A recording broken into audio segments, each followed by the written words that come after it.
सरगर्मियां तेज कर दी। मुंबई पुलिस ने मुतादिद मुकामात पर कड़ी निगरानी शुरू की। मुंबई में वेस्टर्न एक्सप्रेस जोगेश्वरी हाईवे पर पूरी रात तमाम तरह के आने जाने वाली गाड़ियों की जांच की गई।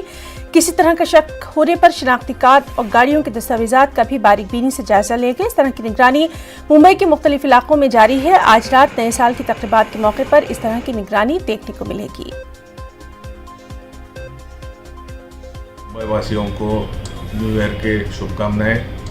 हर साल बड़े पैमाने पे लोग एकत्रित होकर न्यू ईयर का स्वागत करते हैं। इस साल लेकिन कोविड की परिस्थिति की वजह से कई चीज़ों के ऊपर बंदी लाया गया है। आप जानते हैं नाइट कर्फ्यू चालू है रात को 11 बजे से सुबह 6 बजे तक। शासन ने भी कई गाइडलाइंस निकाली है। हमारी तरफ से हमने 144 CRPC के आदेश निकाला है, जिसमें 5 और उससे ज़्यादा लोग कहीं भी जमना उसके ऊपर बंदी है।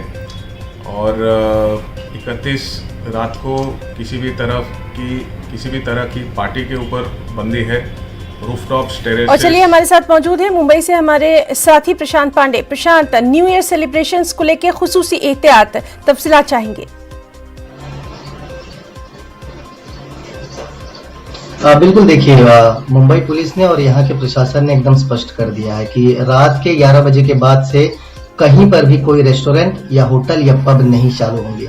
सबसे बड़ी बात इन्होंने ये कह दिया कि जो लोग रूफटॉप यानी अपने टेरेस पर जो पार्टीज करते थे उस पर भी मुंबई पुलिस ने रोक लगा दी है और साफ तौर पर यह कहा है कि अगर 5 से ज्यादा कहीं पर भी कोई भी व्यक्ति दिखाई दिए तो उन पर जो है धारा 188 के तहत कार्रवाई की जाएगी, यानी जो लॉकडाउन के नियम तोड़ेंगे। यानी कुल मिलाकर देखा जाए मुंबई पुलिस ने एकदम स्पष्ट कर दिया है कि इस बार अगर आपको नए साल का जश्न मनाना है तो आप अपने घर में रहकर मनाइए।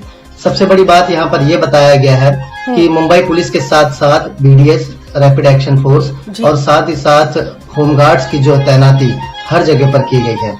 और कुल मिलाकर ये कहा गया है कि जो बीचेस हैं, जो रात के बाद शेयर करने लोग निकलते हैं, वहां पर अगर लोग पाए जाएंगे तो उनके ऊपर भी सख्त कार्रवाई की जाएगी। यानी कुल मिलाकर देखा जाए मुंबई पुलिस और प्रशासन ने एकदम स्पष्ट कर दिया है कि नए साल में हर साल माया नगरी मुंबई को जिस तरह से सजाया जाता था, लोग बाहर निकलते थे, आतिशबाजी करते थे, उन सारी चीजों पर रोक लगा दिया गया है। तो बहरहाल एहतियात लाजमी है और इसी को देखते हुए मुंबई में खास इंतजाम किए गए हैं। प्रशांत, बहुत बहुत शुक्रिया आपका तमाम तर जानकारी के लिए।